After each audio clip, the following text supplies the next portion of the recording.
Un plan national de réponse à la crise sanitaire. Le Burkina Faso passe à une autre étape de la lutte contre la Covid-19. Un séminaire gouvernemental a posé la réflexion ce matin au palais présidentiel. Plus de 44 milliards de francs CFA pour réaliser l'inclusion financière. Le FONAFI, le Fonds national de la finance inclusive, a été lancé ce jeudi par le président du Faso. Il va toucher plus d'1 million de personnes. Et puis l'affaire recrutement frauduleux à la CNSS, on en parle dans ce 19h30 avec le témoignage d'une candidate malheureuse, Honorine Tassambedo. La candidate qui a pourtant obtenu la meilleure note n'a pas été admise. Indignation et amertume à suivre dans un instant. Bienvenue à tous. 6 mois après l'avènement de la Covid-19 au Burkina Faso, le gouvernement passe à une autre étape de la gestion de la pandémie, d'un plan de préparation et de riposte à l'épidémie au départ. Il est question aujourd'hui d'un plan national de réponse à la crise, un nouveau document stratégique pour prendre en compte toutes les dimensions de la pandémie. Ce matin, au palais présidentiel, ce plan national a fait l'objet d'un séminaire gouvernemental. Abdourazak Traoré. 6 mois après l'apparition du premier cas de Covid-19 au Burkina Faso, la situation est sous contrôle, annonce fièrement le Premier ministre. Au-delà de l'autocongratulation à l'exécutif, on passe à une gestion beaucoup plus holistique. Du plan de préparation et de riposte à l'épidémie au départ, le gouvernement parle désormais de plan national de réponse à la crise. Il n'y a plus que la question sanitaire. À ce séminaire, les ministres ont apporté des amendements au nouveau document.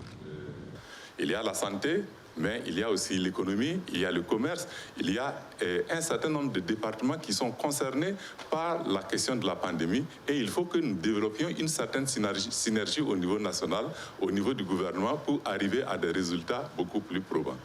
Nous avons également dit que à la suite de l'adoption par l'Assemblée nationale de la loi de finances rectificative, il était important que le ministère des Finances travaille à disponibiliser les ressources pour permettre à chacun des comités sectoriels de pouvoir exécuter de façon conséquente le plan d'action qui a été élaboré au niveau des comités sectoriels. L'autre recommandation faite ce 10 septembre, c'est la prise en compte des résultats de la recherche scientifique. Et il faut qu'au niveau du plan national, nous voyons comment valoriser cela. Parce que chacun de nous aujourd'hui a peur d'aller faire le test parce qu'au bout du compte, il n'y a pas un protocole sanitaire, un protocole médical qui peut permettre de dire « je suis malade du coronavirus aujourd'hui, voilà la prescription qui va me permettre de sortir de cette situation ». Or, au niveau de la recherche scientifique, nous avons des éléments qui permettent de dire si vous êtes malade du coronavirus, si on vous prescrit tel ou tel médicament, on est convaincu que dans un délai de 10 jours, vous allez sortir de cette situation. À cela s'ajoutent des réflexions sur une probable réouverture des frontières terrestres. Un nouveau plan de réponse à la pandémie en examen à l'orée de la rentrée des classes. Quand les parents d'élèves s'inquiètent à propos du respect des mesures barrières, Christophe Dabiré lui rassure. Nous sommes en train de nous préparer. Autant nous sommes en train de disponibiliser les manuels scolaires dans les différentes régions pour permettre aux enfants d'avoir leurs livres quand ils vont arriver, autant nous sommes en train de travailler à disponibiliser les masques en complément de ce qui a été déjà fait. Autant nous sommes en train de travailler à mettre à la disposition le savon, les lave-mains, à la disposition des établissements pour permettre de nous assurer que les mesures barrières seront respectées. Respect des mesures barrières, le Premier ministre a réitéré son appel aux populations, car, dit-il, la maladie est toujours là et le port du masque est toujours obligatoire. On en parle depuis quelque temps dans le milieu des affaires. C'est désormais une réalité. Le FONAFI, le Fonds national de la finance inclusive, est opérationnel. Il a été lancé cet après-midi sous la présidence du chef de l'État, Roch Marc Christian Kaboré. Le FONAFI, c'est plus de 44 milliards de francs CFA pour le financement des activités des populations à faible revenu, traditionnellement exclues des circuits de la finance. Plus d'1 million de bénéficiaires, essentiellement des femmes, devraient être touchés. Les acteurs de l'économie informelle suivent de près l'opérationnalisation du FONAFI. Ils s'organisent pour mieux défendre leurs intérêts. Le Conseil national de l'économie informelle vient d'achever la mise en place de ces démembrements au niveau régional. Justin Monto. de la mise en place des 13 démembrements régionaux. C'est dans la perspective d'œuvrer au maintien d'un cadre favorable aux acteurs évoluant dans l'économie informelle, l'État et les partenaires techniques et financiers que le ministère de la Jeunesse, de la Promotion de l'entrepreneuriat des jeunes a mis en place dans 13 régions du Burkina Faso, 13 conseils régionaux de l'économie informelle. Ce 8 septembre, c'est l'occasion de faire un bilan, et ce, en collaboration avec le Conseil national de l'économie informelle. Nous pouvons donc affirmer solennellement qu'à l'heure actuelle, le Conseil national de l'économie informelle du Burkina Faso est représenté dans toutes les 13 régions du Burkina Faso par des bureaux régionaux mis en place par consensus.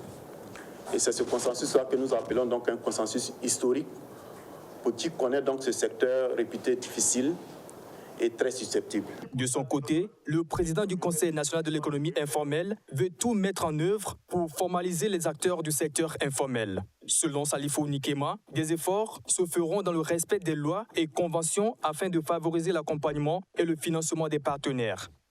Les marchés de l'État, 15% doivent revenir au secteur informel.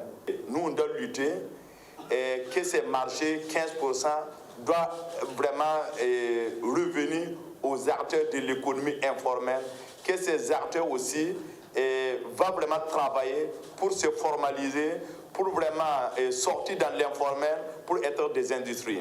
En perspective, le ministère en charge de l'entrepreneuriat des jeunes prévoit un atelier bilan regroupant les 13 présidents du Conseil régional de l'économie informelle. Il compte aussi accompagner le Conseil national de l'économie informelle dans l'élaboration de son plan d'action sur les 5 années de son mandat. Il est également prévu la mise en place des conseils provinciaux de l'économie informelle dans 45 provinces en 2021 et les conseils communaux de l'économie informelle dans 350 communes. Les acteurs agro-silvo-pastoral halieutiques s'organisent également sous la houlette de la Chambre nationale d'agriculture. Ils réfléchissent sur la mise en place d'une base de données. Il est surtout question d'identification des producteurs à travers une carte professionnelle de l'agriculteur. Justin Monto. La Chambre nationale d'agriculture Sénat travaille à une meilleure identification des producteurs.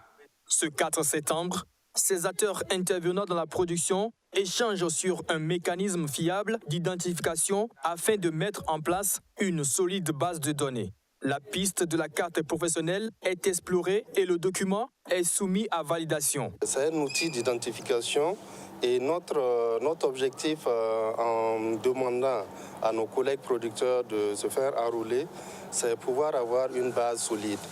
Une base qui permet d'identifier tous les acteurs de domaine agro-silvo-pastoral halieutique et faunique. Cet atelier est pour la Chambre nationale d'agriculture et la Chambre régionale d'agriculture une occasion d'informer les producteurs sur les méthodes et outils à mettre à la disposition des acteurs intervenants dans l'exploitation agro-silvo-pastorale halieutique et faunique. C'est un cadre pour nous pour que l'on puisse débattre des questions en lien avec les montants de la carte, sa durée de validité et quels sont les acteurs qui sont concernés pour ces différentes cartes et quelles sont les périodes pour se faire enrôler, pour se faire enregistrer ou, si vous voulez, quel est le processus que nous entamons pour que cette carte puisse être valable et reconnue de tous les acteurs du monde rural.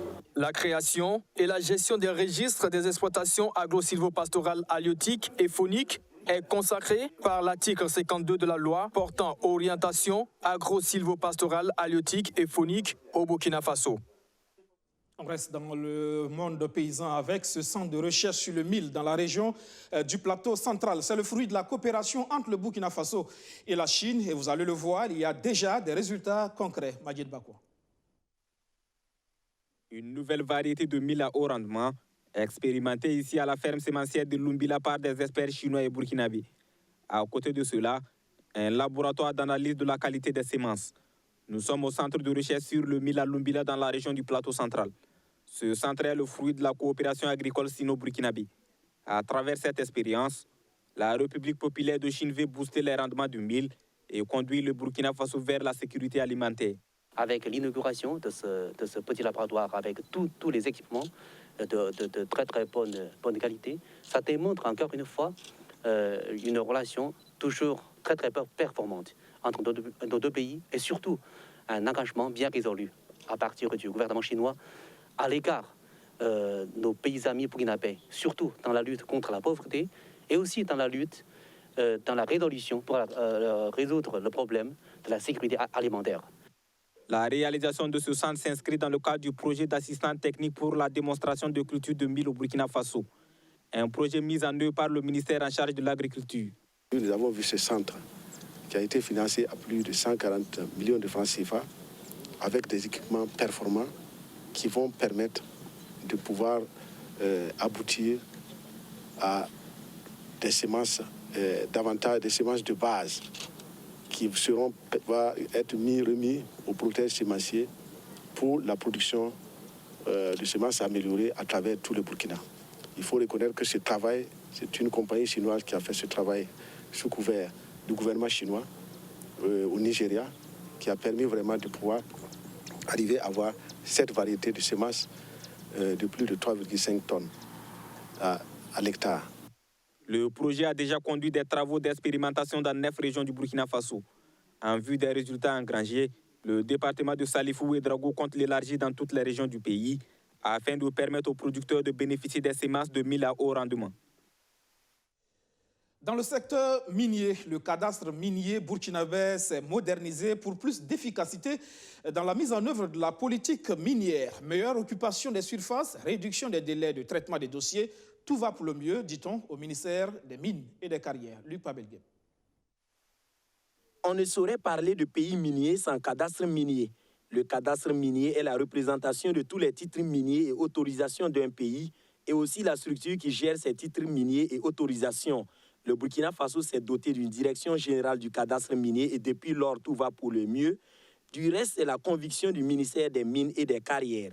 Le cadastre s'est modernisé, mettant plus en confiance les investisseurs et les partenaires afin de valoriser les compétences de ce qui est présenté comme pierre angulaire d'un secteur minier compétitif et porteur de développement durable. Une opération de charme est menée auprès des hommes de médias sous forme d'ateliers. C'est la porte d'entrée du secteur minier. Donc, qui dit, voilà, pour tout investisseur qui veut entrer dans le secteur minier, il faut qu'il passe par le cadastre minier, qui est la structure qui octroie les titres miniers. Donc, c'est un passage obligé et obligatoire. Et, il y avait des suspicions de gestion, de mauvaise gouvernance dans le secteur, mais avec la modernisation, vous allez constater qu'on a fait un grand pas en avant. Donc, je suis satisfaite, même s'il y a des choses encore à faire. La célérité et la transparence dans la gestion des titres miniers et autorisations sont l'objectif majeur recherché par cette modernisation, toute chose qui entre en droite ligne avec la politique minière du Burkina Faso. Avec cette modernisation, nous avons fait du principe premier venu, premier servi une réalité.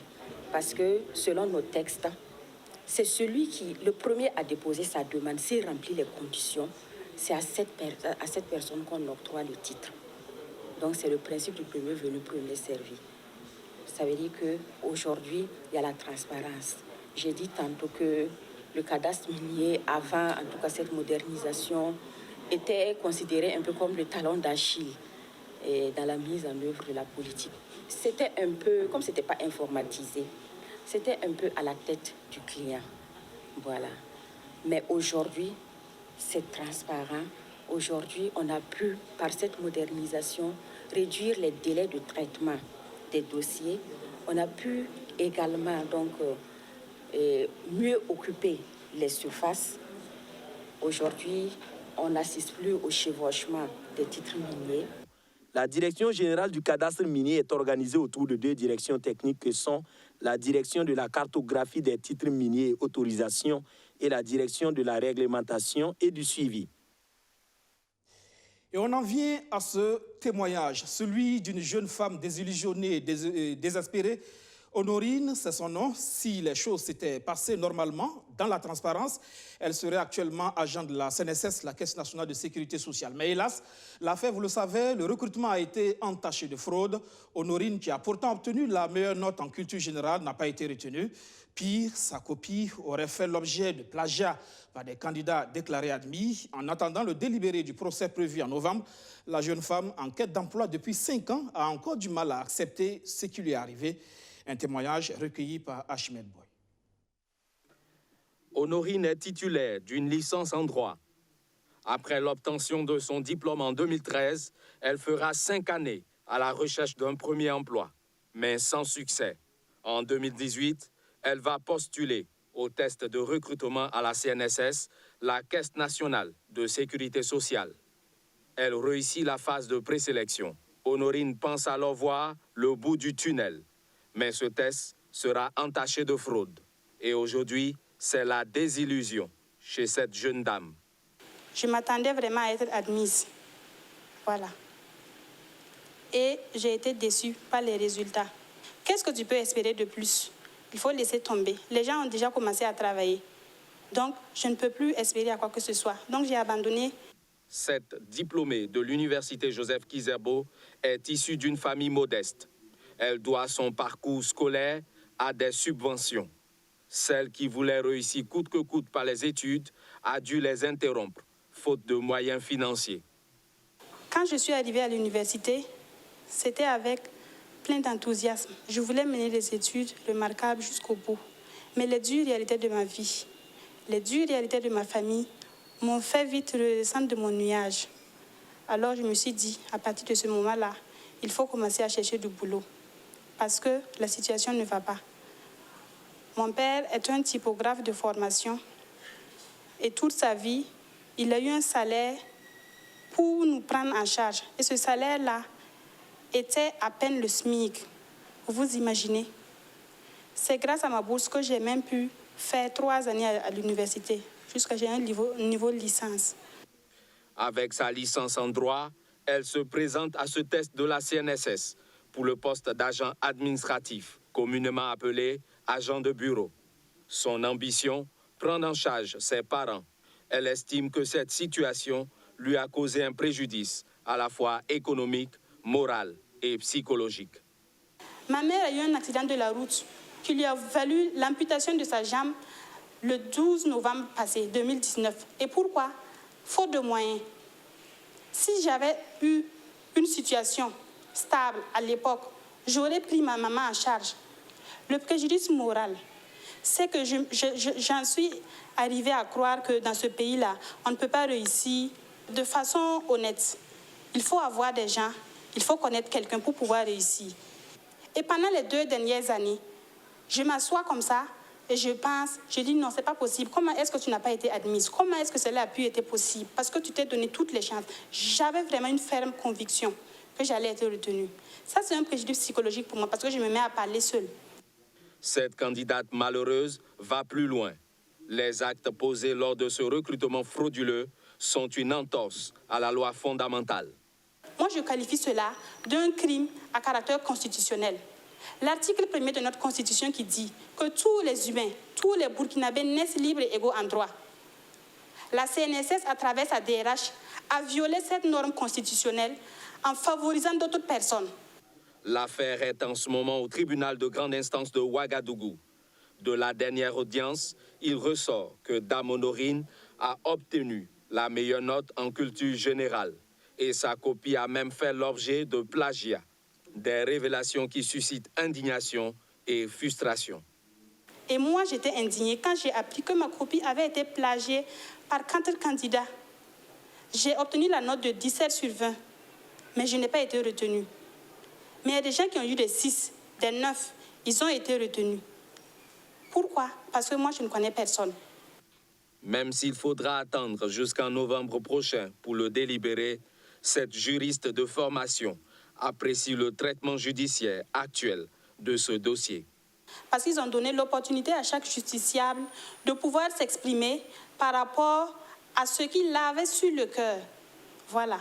Une inquiétude peut-être, c'est le fait que l'audience a été repoussée à plus de 3 mois. De juillet à novembre, l'audience est prévue pour le 16 novembre, la délibération. Ça, c'est une inquiétude pour moi. Et l'attente est dure, elle est pénible, elle est torturante. Mais je crois que la justice fera son travail. Mais en attendant le verdict, Honorine lance un appel au président du Faso. Un appel à garantir l'égalité pour tous les citoyens burkinabés. Qu'il y ait une égalité de chance pour tous. Que désormais on change le système de recrutement dans les sociétés à caractère semi-étatique. Parce que ce n'est pas le problème qui sévit ici n'est pas celui de la CNSS elle seule. D'autres structures de la place rencontrent ces problèmes-là. Et on tait ça.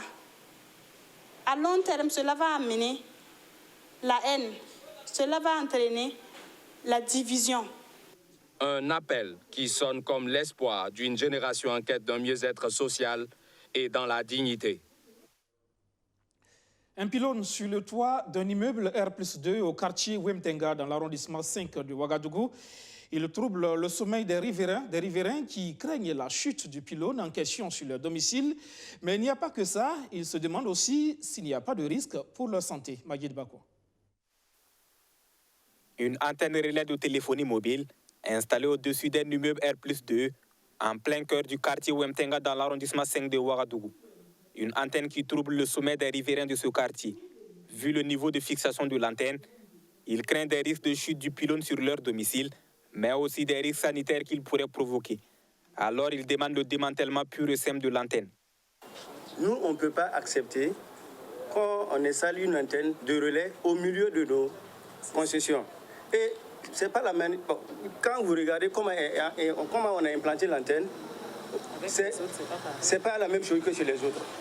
Ici, c'est au dernier truc, au niveau du bâtiment en haut, qu'ils ont eu à installer l'antenne. Et ça, vous pouvez constater.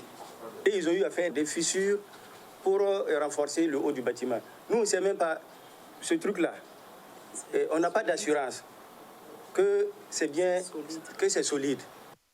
Selon Jonas Kabouré et ses camarades, des procédures judiciaires ont été entamées pour trouver une solution au problème. Des procédures qui se sont soldées par un échec. Et bon, ils nous avaient promis qu'ils allaient voir comment gérer la situation. Ce jour-là, même notre avocat était là. Et l'avocat les a demandé d'amener les documents administratifs qui prouvent qu'ils ont eu une autorisation conséquente pour installer l'antenne. Et encore, d'amener des documents de santé pour que la population ait une confiance pour savoir que non, l'antenne est là, ça ne crée pas, bon, c'est pas, comment on appelle ça, ça ne présente pas de danger. Voilà, mais sans suite. L'antenne est installée dans le quartier depuis novembre 2019. Ces riverains préviennent, si rien n'est fait dans les meilleurs délais, ils pourraient utiliser d'autres formes de lutte pour se faire entendre. Deux voies de redevabilité au ministère de la Culture, des Arts et du Tourisme. Abdul Karim Sango dresse le bilan des actions de son département, réhabilitation de plusieurs infrastructures dont le site de sculpture sur granit de Laongo et le relais touristique de Boromo. Le ministère qui se félicite de cette innovation, le paiement effectif des droits d'auteur aux auteurs et éditeurs de presse écrite. Une première en Afrique. Archimède Boy. La presse écrite est désormais prise en compte dans la répartition des droits d'auteur. Une première dans l'histoire du droit d'auteur au Burkina Faso. Ce mois de septembre, les auteurs et éditeurs de presse passent à la caisse pour recevoir le droit de reproduction par reprographie. L'annonce est faite par Abdul Karim Sango, ministre en charge de la culture, ce jeudi, au cours d'une rencontre bilan de son département. Depuis le 4 septembre dernier, nous avons opéré le paiement effectif des droits d'auteur aux auteurs et éditeurs de presse écrite. Ça, c'est une innovation. Voilà. Une première en Afrique. Ça n'existe pas ailleurs. Il n'y a qu'au Burkina qu'on paye des droits d'auteur aux journalistes. Le chef de l'État, dans le cadre des mesures liées à l'impact de la Covid-19, a octroyé plus d'1 milliard de francs CFA aux acteurs culturels.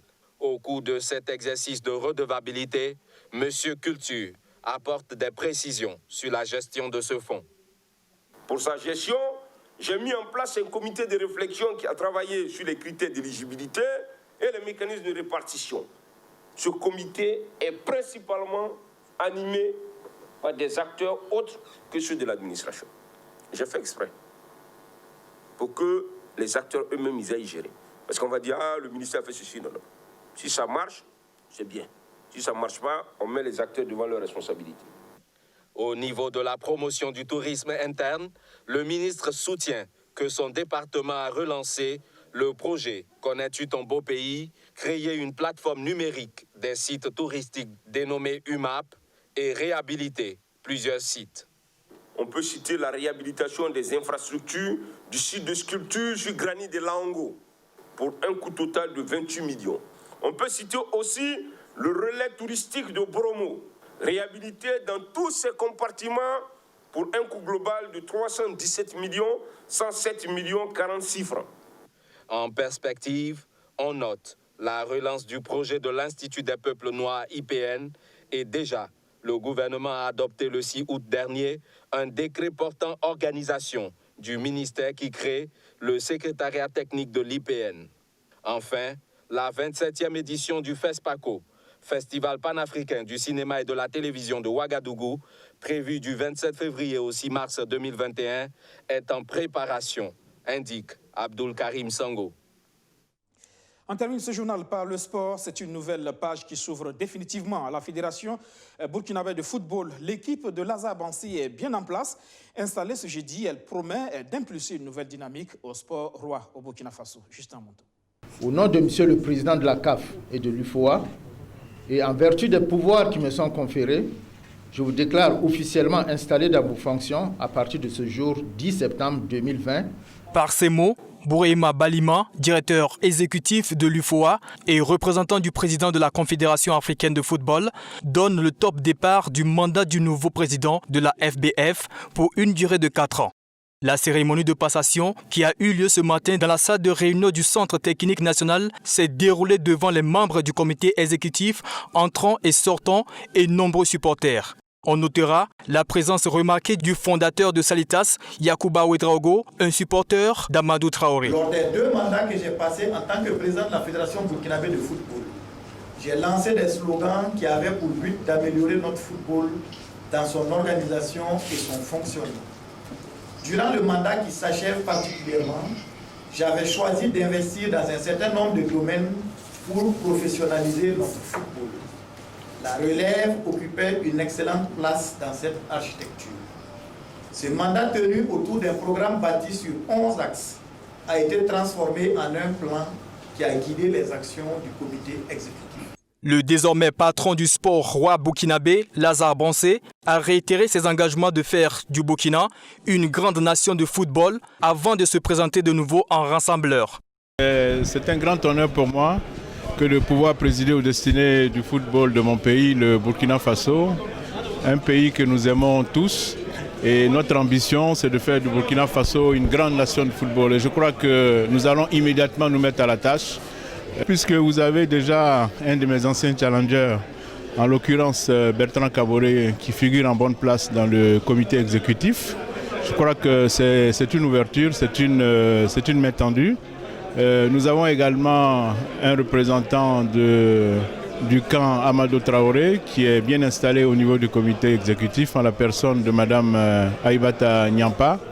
Je ne suis pas élu pour un club, je ne suis pas élu pour une ligue, je ne suis pas élu pour un camp, je suis élu pour tout le monde. Avant de remettre les clés de la maison à son successeur, le président sortant Sita Sangaré a fait un bilan succinct de ses 8 ans passés à la tête du football burkinabé.